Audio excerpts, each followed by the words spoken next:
എൻ്റെ തുടക്കം എന്ന് പറയുന്നത് പ്രേമഗീതങ്ങളെന്ന് പറഞ്ഞൊരു പടമായിരുന്നു. മലയാള ഇൻഡസ്ട്രിയിൽ ഞാൻ ആദ്യമായിട്ട് വരുന്നത്.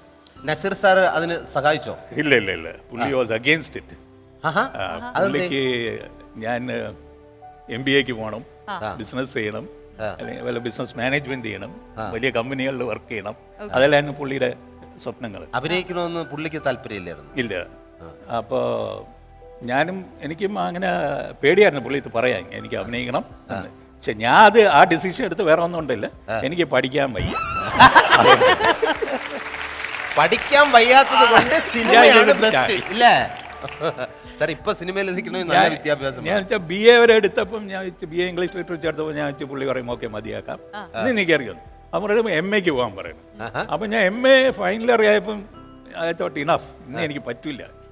എൻ്റെ പ്രാർത്ഥന ദൈവം കേട്ട് ബാലചന്ദ്രൻ മേനോനെ വീട്ടിലോട്ട് അയച്ചു. ഓക്കെ, ദൈവം തന്നെ ബാലചന്ദ്രൻ വീട്ടിലയച്ചു.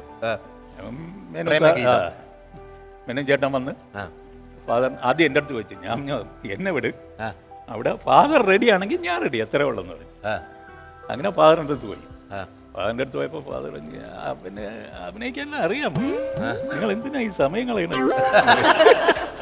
അപ്പോൾ പുള്ളി ഞാൻ ഇല്ല സാർ, ഞാൻ നോക്കട്ടെ, ഞാൻ കുറേ പുതിയ പിള്ളേരെല്ലാം ഇൻട്രൊഡ്യൂസ് ചെയ്തിട്ടുണ്ടല്ലോ, ഞാൻ നോക്കിക്കോളാം, നിങ്ങൾക്ക് പറ്റുമെങ്കിൽ ഓക്കെ എന്ന് പറഞ്ഞു. അങ്ങനെ എൻ്റെ അടുത്ത് വന്ന് പറഞ്ഞാൽ അവിടെ നിന്ന് ഗ്രീൻ സിഗ്നലായി, നോ ക്യാൻ യു കം? ഞാൻ പറഞ്ഞു ഓക്കെ. അങ്ങനെയാണ് ഞങ്ങൾ ആദ്യമായിട്ട് തൃശ്ശൂരിൽ വന്ന് അവിടെ നിന്ന് എൻ്റെ സ്റ്റാർട്ടിങ് അരങ്ങേറ്റം അവിടെ നിന്നാണ്. പടം റിലീസായി. പക്ഷേ റിലീസായപ്പോൾ ഞാനിവിടെ ഇല്ല, ഞാൻ അപ്പോൾ ഒരു തമിഴ് പടം ശ്രീലങ്കയിൽ ചെയ്തുകൊണ്ടിരിക്കുകയായിരുന്നു.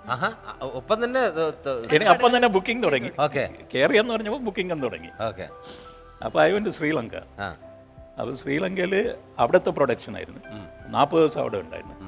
ആ സമയത്താണ് ഈ പടം ഇവിടെ ഇറങ്ങുന്നത്. അതുകൊണ്ട് ഇതിന്റെ ഫീഡ്ബാക്ക് എനിക്ക് വലിയ പിടിയില്ലായിരുന്നു. എന്നാലും വിജയിച്ചോ പരാജയപ്പെട്ടോ എന്നറിയാലോ? ഇല്ല, അതിനു വേണ്ടി ഞാൻ അവിടെ നിന്ന് വിളിക്കുമ്പോൾ വീട്ടുകാർ പറയും വിജയിച്ചിട്ടുണ്ട്, കുഴപ്പമില്ല എന്ന് പറയും. പക്ഷെ എന്നാലും എനിക്ക് അത് തൃപ്തിയില്ല. വീട്ടുകാർ ഇപ്പം കൊള്ളില്ലെങ്കിലും നന്നായിരിക്കണം എന്നേ പറയുള്ളൂ. തീർച്ചയായിട്ടും. സോ ഐ സെഡ് ഇല്ല, കൂട്ടുകാരെ വിളിക്കാമെന്ന്. കൂട്ടുകാരന്മാരെ വിളിച്ചപ്പോൾ അവർ പറഞ്ഞു ജയിച്ചു, കുഴപ്പമില്ല, നീ രക്ഷപ്പെട്ട് നീ കണ്ടിന്യൂ ചെയ്തു.